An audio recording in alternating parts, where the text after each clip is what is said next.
Why do I call it Hope and Glory? Well, for a few reasons. It has it's a reference to the Victorian Empire. So there was a song in the 19th century, Land of Hope and Glory. It was like a British patriotic song.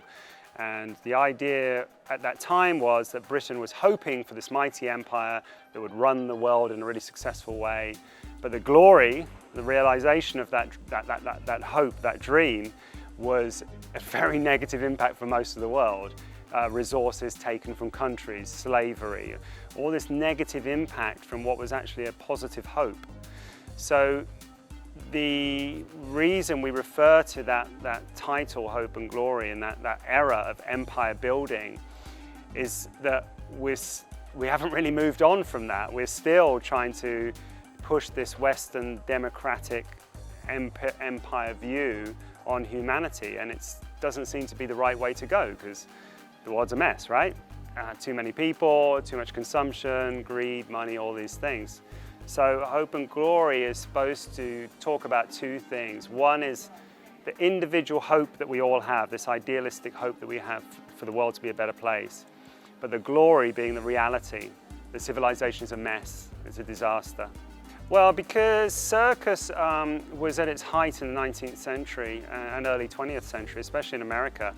And the circus at that time was a place where the community would go to share information. So they would go into this bizarre environment with spectacle and wonder, elephants and trapeze artists, and they would share information at these places. So the community would go there, share in this experience and swap stories, births, deaths, politics, whatever. This is before internet and telephones and television.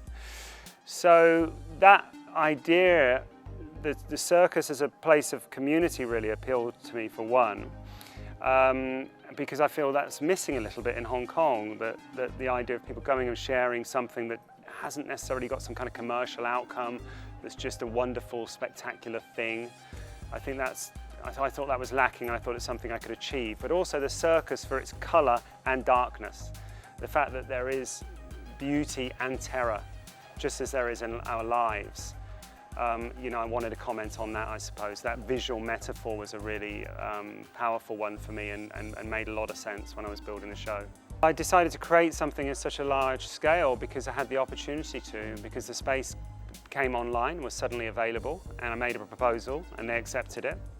So it was the opportunity. So I saw the space and went, wow, I can do something amazing here. And it snowballed from there. The space was very much the starting point. Even though I've done installation work before, not on this scale, but seeing the space, I thought, well, this is too good an opportunity to miss. So I filled it. The real challenge is it's not one thing in particular, because there's a million things that we're doing here that have never really been done before. Everything we're doing here is a first. The technology that we're employing with 3D and holograms, which has never been done before, but certainly not in art, well, not that I'm aware of. So things like you would think, okay, you plug in a DVD player and off you go. It just ain't that simple. These things are extremely complicated technically, and rendering these huge files and things, it's very complicated, very expensive. Even getting the filming done. I mean, filming in 3D is just so problematic when you're an artist with no money. I mean, if you're Cameron and you have Avatar and hundreds of millions of dollars, it's fine, but we got nothing, got peanuts. So that's been extremely challenging. And also the general build, because it seems like in Hong Kong there aren't experienced art professionals in construction, carpenters, metal workers, audio-visual people. They just haven't had experience of building art here. So doing all these things for the first time. It would have been difficult if we were just doing one piece of art, one installation, but there's 20 here, there's 20 exhibitions here, all crammed into one space. So the whole thing has been overwhelmingly challenging, and even now, here we are day one, and we're still not quite open yet because there's still so many technical hitches, but we're almost there. When I started to conceive the project and the ball started rolling on it, I realized I just couldn't do it alone. It was too big for me. So I started talking to people about it, and every now and again someone said, oh, I'd like to get involved too. And natural, organic process of collaboration came from that. So, you know, Wing Shire I've worked for many times before as a fashion photographer, very extremely talented.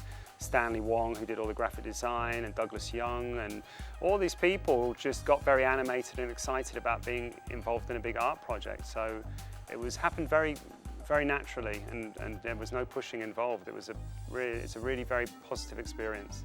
You know what? It's all relative. I think I'm not really a politician, I'm an artist.